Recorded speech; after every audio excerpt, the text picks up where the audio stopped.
حضرت سیدنا صدیق اکبر رضی اللہ تعالیٰ عنہ نے ایک دن ایک چڑیا کو دیکھا کہ وہ درخت پر بیٹھی ہوئی تھی، تو آپ نے فتنفس السعداء، آپ نے بڑی لمبی سانس کھینچی۔ یہ ان لوگوں کے لیے ہے کہ جو غلط لوگوں کے ساتھ کھڑے ہیں، پھر غلط ظلم کرتے ہیں، پھر حکمرانوں ہی کرتے ہیں، پھر حکمرانوں کے کاسا لیس بھی ہیں اور ان کی غلط باتوں کی تائید بھی کرتے ہیں، یہاں تک کہ وہ اسلام کے خلاف بھی اگر کوئی بات کر دیں تو پھر بھی اس کی وہ تعویلیں کرتے ہیں اور کہتے ہیں نہیں انہوں نے تو کچھ بھی نہیں کیا، وہ تو بڑے عاشق رسول ہیں۔ تو یہ ان بدبختوں کے لیے ہے کہ افضل الخلق بعد الرسل ہوں اور اسلام قیامت تک ان کا مکروز ہو،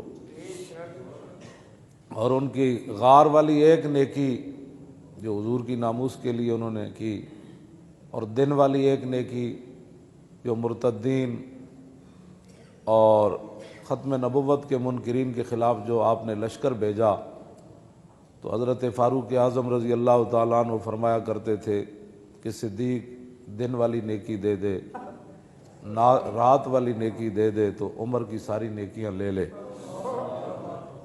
اور جن کے بارے میں نبی علیہ الصلوۃ والسلام نے فرمایا کہ اللہ رب العالمین عرش پر ناپسند کرتا ہے کہ زمین کے اندر صدیق سے کوئی غلطی ہو جائے۔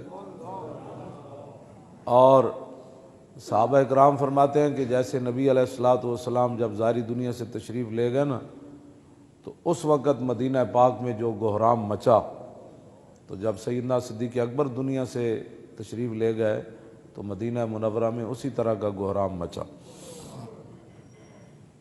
اور عبداللہ بن مسعود فرماتے ہیں کہ اگر نبی علیہ السلام کی ظاہری حیات کے بعد آپ جب دنیا سے تشریف لے گئے، اگر صدیق نہ ہوتے تو ہم میں سے کوئی بھی نہیں بچ سکتا تھا۔ اتنی شانیں وہ تو نہیں، وہ تو حضرت عمر کی اتنے نیکیاں جتنے ستارے آسمان کے، تو حضرت عمر کہتے ہیں کہ میں صدیق کی ایک نیکی مجھے مل جائے میں ساری دینے کے لیے تیار ہوں۔ یہ ساری شانوں کے باوجود اور جو آپ نے تنخواہ لی 2 سال 2 مہینے کچھ دن جو آپ نے تنخواہ لی، وہ تنخواہ بھی واپس کر دی آپ نے، یعنی سرکاری مال بھی نہیں لیا۔ اور جب وہ سارا مال واپس، وہ اونٹنی بھی چلی گئی۔ اب اتنے بڑے آدمی ہوں، اتنی بڑی شانوں کے مالک ہوں، اور ان کے جو ہے وہ یہ بھی میرے سامنے پڑا ہے، امام عبدالرؤف مناوی نے لکھا کہ آپ کا جگر جو ہے وہ کلیجہ وہ جل گیا تھا، مشویتن وہ بھونا ہوا بو آتی تھی آپ کے منہ سے، اور اتنا آپ کو خوف خدا بھی تھا اور حضور کی امت کا بوجھ بھی تھا، اور پھر حضور کی تشریف آوری کے بعد امت کو بالکل سر منہ ادھر ہونے سے سیدھا رکھ کے آگے حضرت عمر کے حوالے کرنا تھا۔ تو آپ کو اتنا خوف خدا تھا اور حضور کی امت کا اتنا درد تھا، اور دین کا اور حضور کی ختم نبوت کا، ناموس رسالت کا۔ جو رات آپ سوتے تھے تو صحابہ کہتے ہیں جب آپ کا وصال ہو گیا تو پھر جب ہم نے وہ جگہ دیکھی جس چارپائی پر وہ سوتے تھے تو اوپر والی چھت بھی سیاہ ہو چکی تھی۔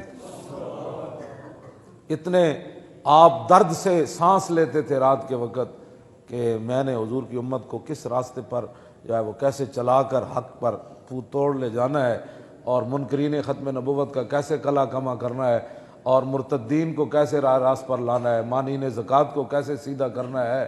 اور صحابہ کی جو حالت سرمے جیسی ہو گئی، اور صحابہ گلیوں میں پھرتے تھے کہ آپ نے یہاں رسول اللہ تو نہیں دیکھے، یہ حالت ہو گئی۔ تو اس ساری حالت کو سمیٹ کر پھر اسی راستے کے اوپر گامزن کرنا، اور پھر کیسر و کسرا کے دروازوں کی طرف حضور کے غلاموں کو روانہ کرنا اور اسلام کو اوپر لانا۔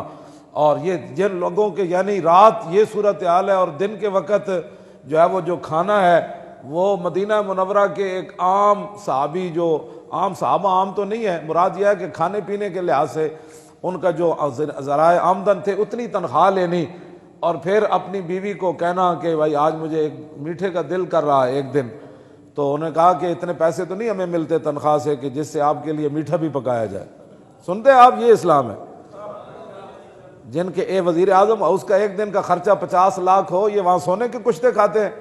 فتنفس السعداء فتوبى لك یا طیر تاکل الثمر وتستظل بالشجر وتسیر الی غیر حساب یا لیتا ابا بکر مثلو کا. آپ نے دیکھا نا چڑیا درختوں تے بیٹھی ہوئی تھی, آپ نے لمبی سانس کھینچی. اتنی شانہ دے مالک وہ تو بیان ہی نہیں نہ ہو سکتی. میں ویسے تو 4 گلاں تہاڈے نال کیتیاں. آپ نے لمبی سانس کھینچی تو آپ نے فرمایا توبہ لکا یا طیرو, فرماؤ پرندہ او چڑیا او کبوتر تیری کیا ہی بات ہے, تو کتنی خوش نصیب ہے. تاکل الثمرہ و تستظل بالشجر, فرمایا تو درخت دے پھل کھاندا اور درخت دی چھاواں تے رہنا. و تسیر الی غیر حساب, تو قیامت والے دن تیرے کو حساب بھی نہیں ہونا. تے صدیق دا کی بنے گا قیامت والے دن, اینوں تو رب دے سامنے حساب دینا پینا ہے.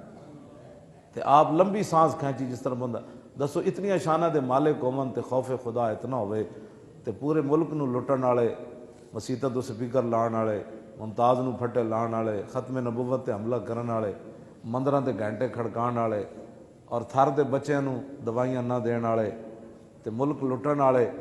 انہاں دا کی بنے گا دنیا آخرت وچ؟ انہاں جدوں اور پھر انہاں دا کی بنے گا؟ تے جڑے انہاں دے نال ظالماں دے کھڑے نے انہاں دا کی بنے گا؟ واپس آؤ حضور دے دین دی طرف. ہاں جی, واپس آؤ رسول اللہ دے دین دی طرف. ہن سونا نہیں, ہن جاگ کے رہنا ہے. نگھی چادر تان کے سو گئے, ہن تسی تے نہیں نہ سونا. ہاں, نگھی چادر تان کے سو گئے, مالک چور پچھان کے سو گئے. لٹن والیاں رج کے لٹیا, جاگن والے جان کے سو گئے.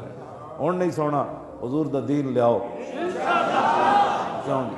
ہاں توجہ جی, او توجہ بھائی. انشاءاللہ جدو تسی حضور دے دین دی طرف چل پاؤ گے نا, ایک قرآن دا وعدہ ہے, نص ہے قرآن دی, والذین جاہدوا فینا لنہدینہم سبلنا وان اللہ لمع المحسنین. فرمایا جو لوگ ہمارے راستے میں چلنا چاہتے ہیں, محنت کرتے ہیں ہمارے, والذین جاہدوا فینا ہمارے لیے محنتیں کرتے ہیں, لنہدینہم سبلنا, تو میرے حبیب انہوں نے دس دیو میں اتنا کریم ہاں کہ انہوں واسطے کئی راستے کھول دیاں گا. کئی راستے انہوں واسطے میں ہموار کر دیاں گا. چلن صرف اے, ہاں جاہدو دا مطلب ہے محنت, صرف اے پہلے محنت اے کرن, ستیا نہیں آندا. ہاں ابراہیم بن ادم ستے ہوئے سن نا اپنے محلے چ, تے انہاں دا دل سی میں ولی بن جاواں, تے میں بہت وڈا ولی کامل بن جاواں, تے سوندے محلے چ سن. ایک دن اللہ نے فرشتے بھیج دیتے انہاں دے محل ہوتے, انہاں جا کے محل ہوتے انہاں جناب پیر مارے زور زور دے. ابراہیم بن ادم باہر نکلے, انہاں کہا کون ہوئے؟ انہاں کہا جناب اٹھ گم ہو گئے تے اٹھ تلاش پہ کرنے. انہاں کہا اٹھ بھی کدی محلہ تے چڑھے؟ انہاں کہا جناب جو اٹھ محلہ تے نہیں چڑھ سکتے تو محلہ ستیا رب بھی نہیں لبدا. ہاں جی, پھر آپ گئے, پھر بعد نکلے. کیوں جی؟ تو پھر ایک دن اللہ اکبر, پھر ایک دن پتہ ہے کی ہویا, آپ نو جاندا کوئی نہیں سی نا, تے آپ گزرے جاندے سن, تے ایک بندے نے انہوں نے چنگا کٹیا. تے وہ کہنے لگے ہور مار, اس سر نے بڑی نافرمانیاں کیتیاں. فقیر بن گئے سن. تے بعد کسی نے دسیا جنوں تو کٹ رہے سی جے کون ہے؟ انہوں نے کہا نہیں. انہوں نے کہا یہی تے ابراہیم بن ادم سی. آپ فقیر ہو گئے نا, تے باغ دے قریب تو گزرے, تے اتھے انگور لگے ہوئے سن. تے آپ اندر گئے اس باغ والے کو, فرمایا یار انگور دے دے. انہوں نے کہا پیسے دے. انہوں نے کہا پیسے تے نہیں ہے, میں جڑی پرانی جتیاں پائیاں نے لے لے. انہوں نے کہا جتیاں نہ بھی کدی انگور لبا نکلے تو.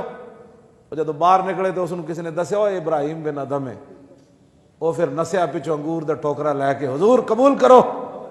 فرمایا کیویں؟ انہوں نے کہا میں نے فلانے بندے دسیا ابراہیم بن ادم. فرمایا جلیا ان انگوراں دی قیمت تو ٹوٹیاں جتیاں ہی سن, فقیری دے بدلے اسی انگور نہیں کھانا, فقیریاں ویچ کے انگور نہیں کھانا. ہاں تو وہ نہ جتیاں دی قیمت سی, وہ تو دتا نہیں ہے, لے جا اپنا ٹوکرا واپس. تے گل انجے بھائی, گھر ستیا دین تخت تے نہیں آندا, گھر ستیا ٹرمپ نہیں ڈاندا.